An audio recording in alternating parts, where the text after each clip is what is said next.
Hello sir, मी Dnyanada Kulkarni, founder of Vintage Elephant. So Vintage Elephant basically startups फाउंडरसोबत काम करते. आज आपण मॅक्स महाराष्ट्रामध्ये भेटतोय. मॅक्स महाराष्ट्रामध्ये आपलं स्वागत आहे Omkar sir.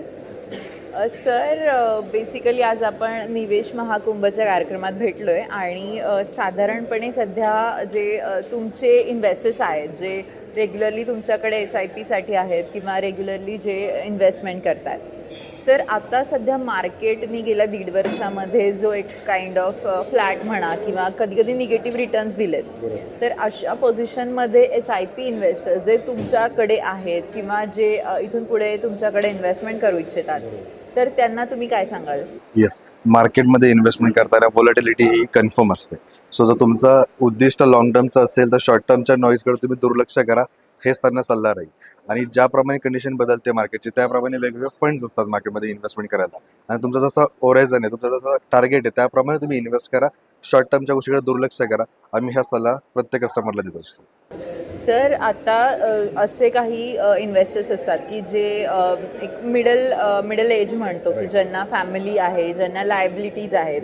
For example students, त्यांच्या ज्या चिल्ड्रन्स आहेत त्यांचं एज्युकेशनचा टाईम असतो, त्याचबरोबर घरामध्ये काही स्पेंडिंग असतं. हे करून एक रेग्युलर SIP किंवा त्यांचं फायनान्शियल मॅनेजमेंट त्यांनी कसं करावं?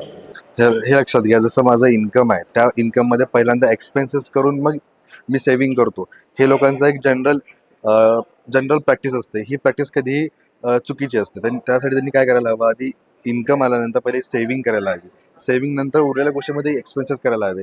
या कंडिशनमध्ये तुमचे सर्व गोल सुद्धा अचीव्ह होतात आणि तुम्ही प्रत्येक गोलसाठी इन्व्हेस्टमेंट करू शकता. ज्या प्रकारे आपण आता इन्व्हेस्टमेंट्स बघतोय किंवा SIPचा एक प्रकारे फ्लो वाढला आहे, म्हणजे एक जेव्हा मार्केट खाली जातं आहे तेव्हा आपण बघतो की SIP किंवा म्युच्युअल फंडमधली इन्व्हेस्टमेंट मात्र वाढते आहे.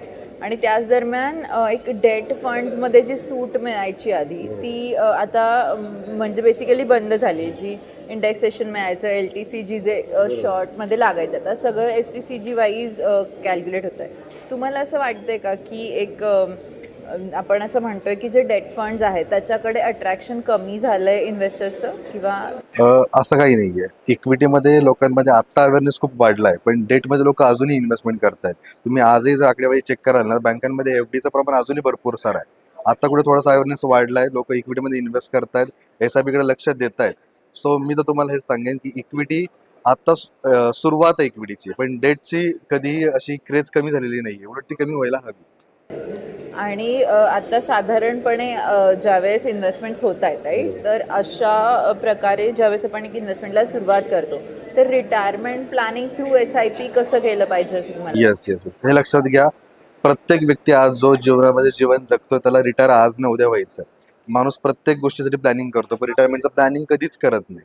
सो SIP मध्ये इन्व्हेस्टमेंट करताना पहिल्यांदा रिटायरमेंटचंच प्लॅनिंग करणं गरजेचं आहे. बिकॉज रिटायरमेंटला कधी लोन मिळत नाही, रिटायरमेंटला कधी तुम्हाला कोणी मदत करू शकणार नाही, कारण की त्यावेळी तुमचं अर्निंगच बंद झालेलं असतो.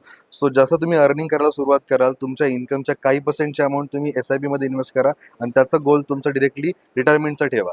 जसं की 40 वर्ष 30 वर्ष तुम्ही तुमचा टाईम त्याला द्या. तुमच्या रिटायरमेंटला तुम्हाला बक्कळ मोठा असा कॉर्पस मिळणार आहे. त्या कॉर्पसमध्ये तुम्ही तुमची रिटायरमेंट SWP पद्धतीने निवांत घालवू शकता. सो जसं तुमचं इन्कम सुरू होईल, म्हणजे ज्यावेळी तुम्हाला रिअलाइज होईल की मला इन्व्हेस्टमेंट करताना रिटायरमेंटचं प्लॅनिंग करायचं, तर आधी तुम्ही SIP करायला पाहिजे. नक्कीच. आज तुम्ही कनेक्ट झालात मॅक्स महाराष्ट्रामध्ये आणि आमच्या दर्शकांना तुम्ही खरंच खूप चांगली ॲडवाईस प्रोव्हाइड केली, त्याबद्दल थँक्यू सो मच. येस, तुमचं सुद्धा खूप धन्यवाद. तुम्ही आम्हाला इथे इन्व्हाइट केलं त्याबद्दल. थँक्यू.